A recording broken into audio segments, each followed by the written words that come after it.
오늘 우리에게 주신 말씀은 누가복음 24장 15절부터 34절 말씀입니다. 봉독하겠습니다. 이르시되 미련하고 선지자들이 말한 모든 것을 마음에 더디 믿는 자들이여, 그리스도가 이런 고난을 받고 자기의 영광에 들어가야 할 것이 아니냐 하시고, 이에 모세와 모든 선지자의 글로 시작하여 모든 성경에 쓴 바 자기에 관한 것을 자세히 설명하시니라. 그들이 가는 마을에 가까이 가매 예수는 더 가려 하는 것 같이 하시니, 그들이 강권하여 이르되 우리와 함께 유하사이다. 때가 저물어 가고 날이 이미 기울었나이다 하니, 이에 그들과 함께 유하러 들어가시니라. 그들과 함께 음식 잡수실 때 떡을 가지사 축사하시고 떼어 그들에게 주시니, 그들의 눈이 밝아져 그인 줄을 알아보더니 예수는 그들에게 보이지 아니하시는지라.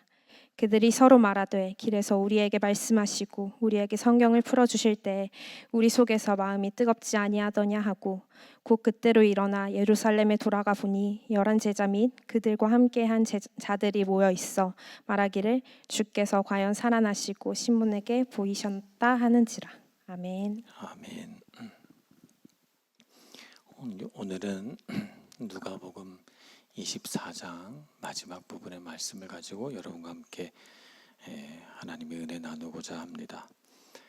오늘 말씀에는 엠마오라고 하는 예루살렘 근처의 작은 도시로 가는 두 제자의 이야기가 그려져 있습니다. 엠마오라고 하는 곳은 오늘 말씀에 보면 25리 정도 떨어져 있다고 하니까 킬로미터 단위로 한다면 한 10km 떨어진 곳이에요. 사람의 발걸음으로 간다면 얼마나 걸릴까요? 한 3시간 정도, 한 4시간 정도 걸릴 수 있는 그런 예루살렘 근처 가까운 마을입니다. 엠마오로 두 제자가 가고 있는데요. 두 제자 그러니까 남자 두 사람이 아닐까 이렇게 생각이 드는데, 그 제자 중에 한 명을 글로바라고 하는 사람의 이름을 특정해서 얘기를 합니다. 글로바 하면 이 글로바라는 사람이 누가복음에만 나오지 않고 요한복음에도 한번 등장합니다. 예수님께서 십자가에 달려 죽으실 때 그 십자가 밑에 끝까지 남아서 예수님의 죽음을 지켜본 4명의 여인이 있어요. 예수님의 어머니 마리아, 그리고 예수님의 이모 어머 마리아와 동생, 언니 동생 관계에 있는 이모, 그리고 또 한 명이 누구냐면 막달라 마리아, 그리고 마지막에 언급되는 사람이 글로바의 아내 마리아, 이렇게 언급이 됩니다.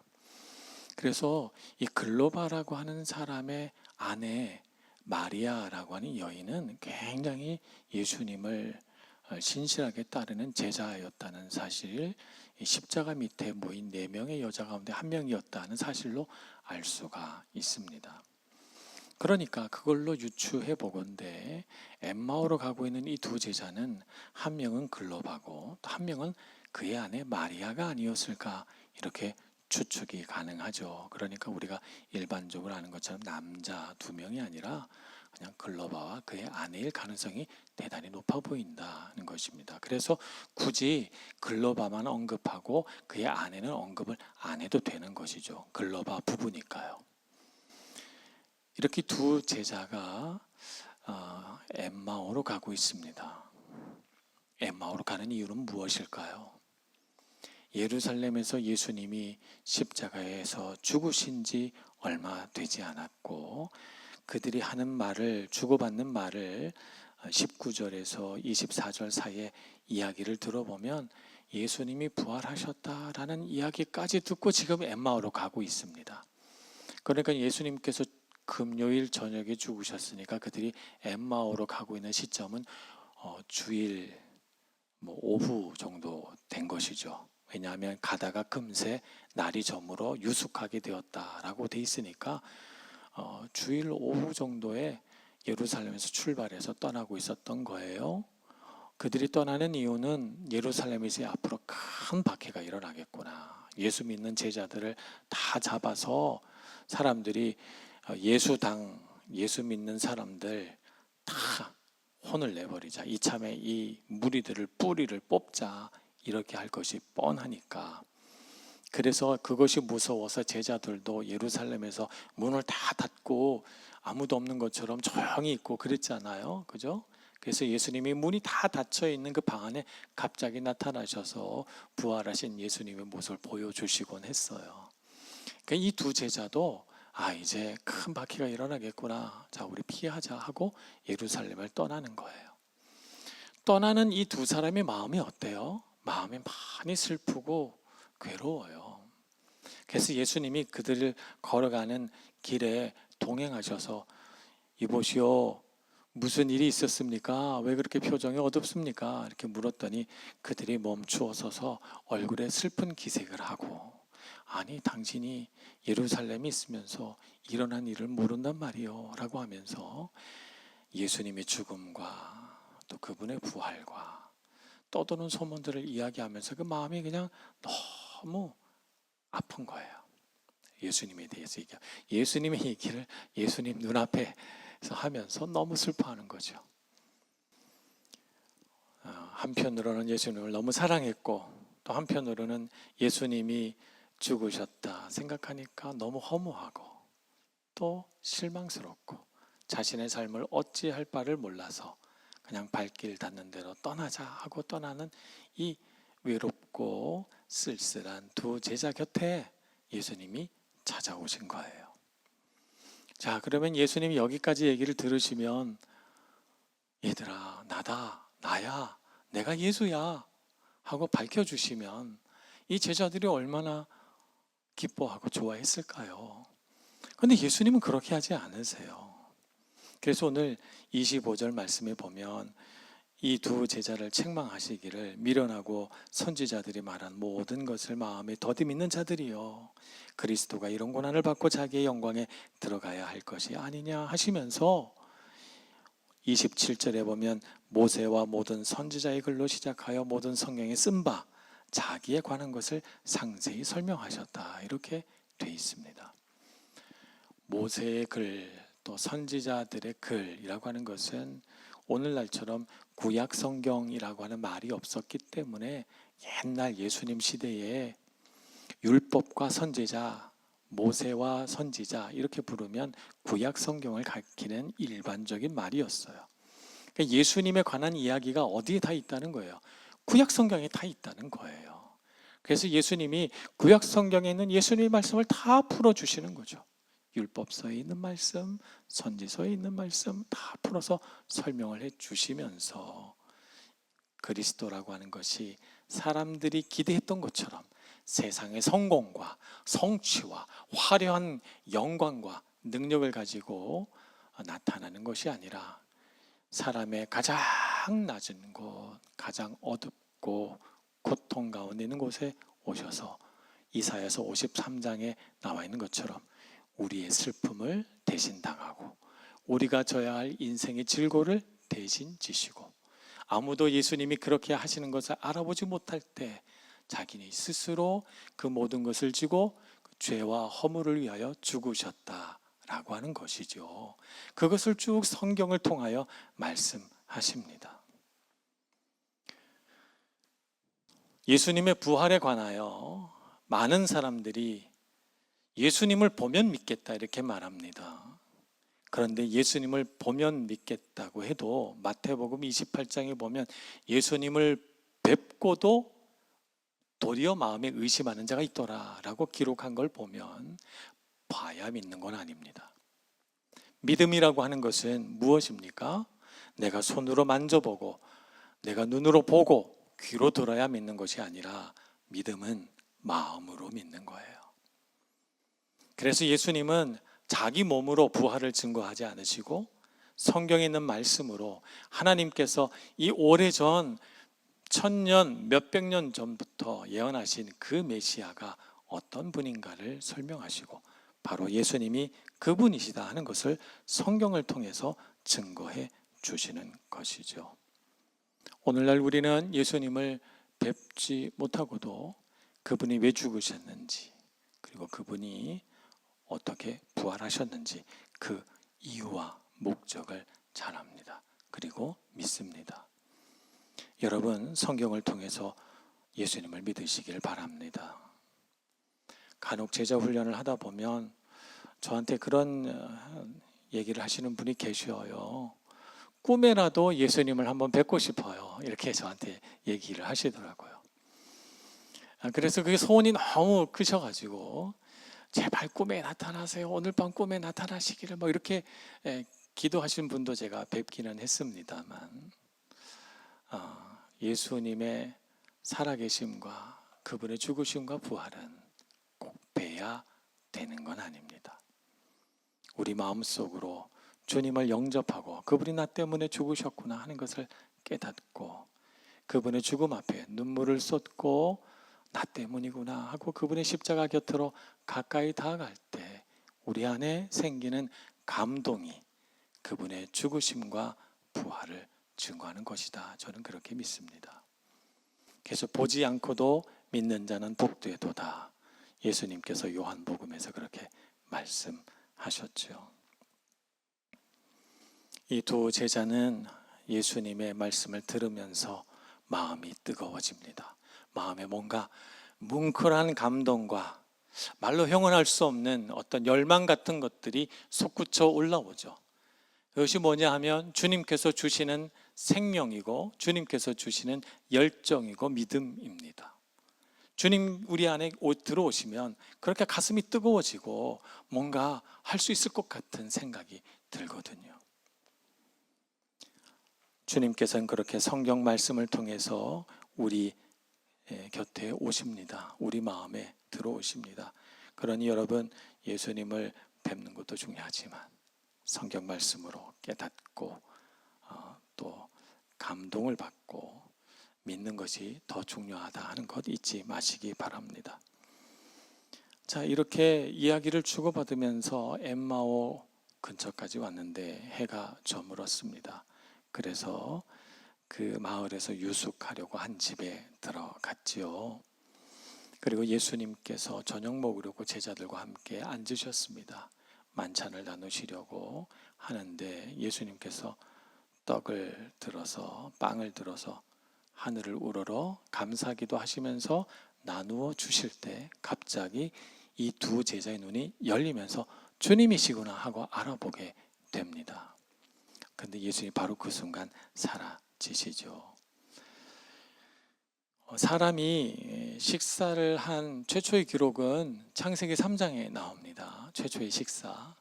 물론 그 전부터 식사를 했을 수도 있겠습니다만 성경에 기록된 것이 그렇다는 거죠. 창세기 3장에 보면 하나님이 먹지 말라 한 선악과를 가지고 식사를 하죠. 그 과일을 따먹고 하와가 먹고 그리고 또 남편에게 줘 남편도 먹고 그래서 그들의 눈이 밝아져 이렇게 나옵니다. 창세기 3장 6절 7절 말씀을 한번 읽어보겠습니다. 여자가 그 나무를 본즉 먹음직도 하고 보암직도 하고 또 지혜롭게 할 만큼 탐스럽기로 한 나무인지라 여자가 그 열매를 따먹고 자기와 함께 있는 남편에게도 주매 그도 먹은지라 이에 그들의 눈이 밝아져 자기들이 벗은 줄을 알고 무화과 나무 잎을 엮어서 치마로 삼았더라 하고 되어 있습니다. 눈이 밝아져서 그래서 그들의 삶에 찾아온 하나의 현상이 뭐냐 하면 내가 벗었구나 라고 하는 것을 깨닫습니다. 내가 벗었구나. 그러면 전에는 안 벗었나요? 전에도 벗고 있었어요. 근데 다른 점이 뭐냐면 전에는 벗은 것을 부끄러워하지 않았어요. 벗은 것을 부끄러워했다는 것은 그들이 최초로 수치심이라는 걸 느꼈다는 거예요. 자기 몸에 대하여 아름답다, 좋다가 아니라 난 왜 벗었을까? 부끄럽다, 가리고 싶다라고 생각을 했다는 것이죠. 그러니까 일 최초의 식사를 통해서 그들의 눈이 밝아져서 그들에게 들어온 하나의 깨달음은 뭐냐면 자기 자신의 가치를 낮게 본 거예요. 죄를 지은 자기 자신의 몸이 더 이상 아름답게 느껴지지 않은 것이죠. 그 저주 아래 우리는 살아가고 있는 거예요. 이 죄의 저주입니다. 그래서 우리는 낮은 자존감을 가지고 태어나요. 그래서 자기 자신의 가치를 낮게 보고 그래서 가치 있는 사람이 되고 싶은 거예요. 가치가 낮다고 생각하는데 가치로운 사람이 되고 싶은 열망을 품는 거, 이걸 뭐라고 하냐면 열등감이라고 하는 거죠.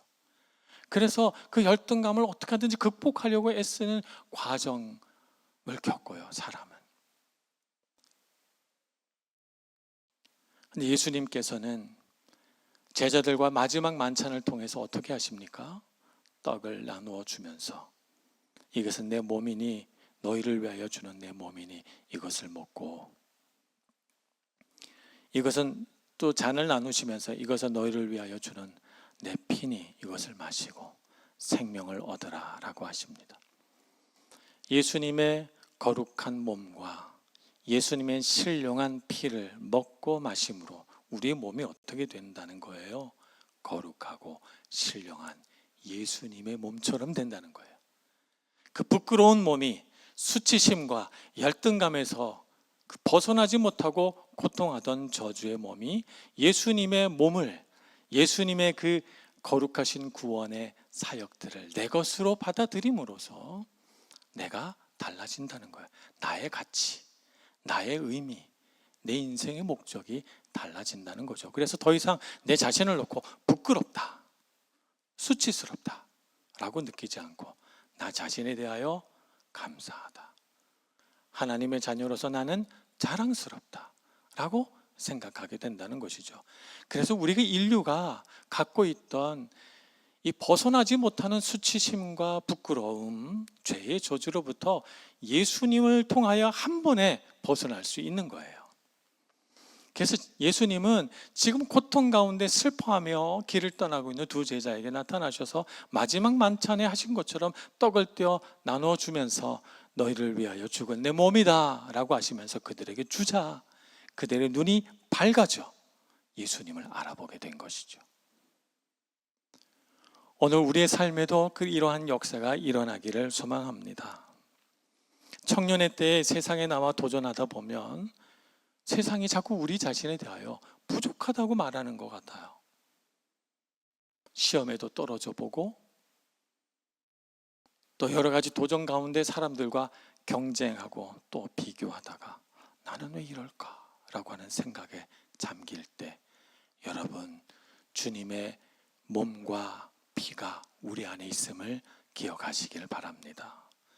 우리는 이 세상 누구와도 비교할 수 없는 가치롭고 거룩한 주님의 몸입니다. 우리는 그 거룩한 포도나무에 접붙임을 받은 생명의 나무예요.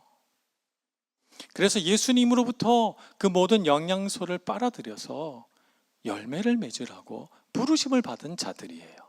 우리가 얼마나 거룩하고 아름다운 존재입니까?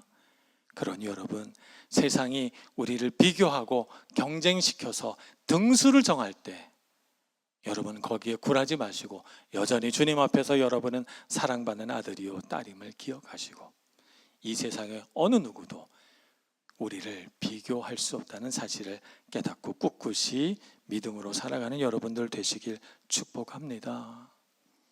제자들은 이제 일어납니다. 두려워하고 실망하고 아파하면서 떠났던 그 예루살렘을 향하여 다시 돌아갑니다. 주님께서 살아나셨다, 주님께서 우리와 함께 하셨다라고 하는 것을 전하기 위해서죠.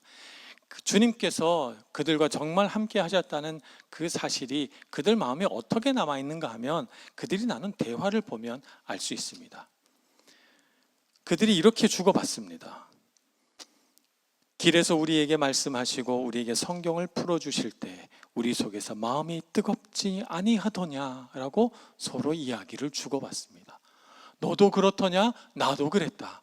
부부가 서로 그렇게 이야기를 주고받으면서 돌아가는 그들의 마음속에 무엇가 있어요? 뜨거운 마음이 있는 거죠. 주님께서 우리와 함께 계신다. 주님은 죽지 않으셨다. 주님은 부활하셨다. 내 삶에도 부활은 있다. 주님이 죽음을 이기셨으므로 나를 덮고 있는 어떤 어둠도 죽음의 권세도 나를 이길 수 없다 라고 하는 뜨거운 마음이 우리 안에 있는 거죠. 이 글로바와 그의 안에는 그 뜨거운 마음을 품고 혹시 감옥에 갇히거나 매를 맞아 큰 상처를 입거나 혹은 죽임을 당할 수도 있는 예루살렘으로 돌아가고 있는 거예요. 그들의 현실과 맞서 싸우기 위하여 돌아가는 거죠. 여러분, 우리가 인생에서 능력 있게 살아갈 수 있는 비결이 여기 있습니다. 여러분에게도 이 두 제자와 같은 뜨거운 심령이 있기를 소원합니다. 여러분이 이 뜨거운 심령을 어디서 얻을 수 있습니까? 주님에게로부터 얻을 수 있습니다. 주님을 만나시고 말씀 속에서 기도 가운데 예배 가운데 주님을 뜨겁게 만나셔서 그 뜨거운 가슴으로 여러분의 앞에 주어져 있는 도전, 여러분이 맞서야 하는 싸움을 능숙하게 탁월하게 능력 있게 싸워가시는 여러분들 되시길 축복합니다. 기도하겠습니다. 좋으신 하나님, 우리 인생의 역경과 고난 속에서 주님께서 우리를 불쌍히 여기시고 우리가 걸어가는 그 고난의 길에 함께 계신 줄 믿습니다. 실망하고 두려워하며 떠나는 두 제자와 함께 하셨던 것처럼 우리와 함께 해주시고 우리에게 생명의 떡, 생명의 피 마시게 해주셔서 주님으로 살고 주님으로 인하여 우리의 인생의 의미가 더욱 가치로워지는 능력 있는 삶 살게 하여 주시옵소서. 예수님의 이름으로 기도합니다. 아멘.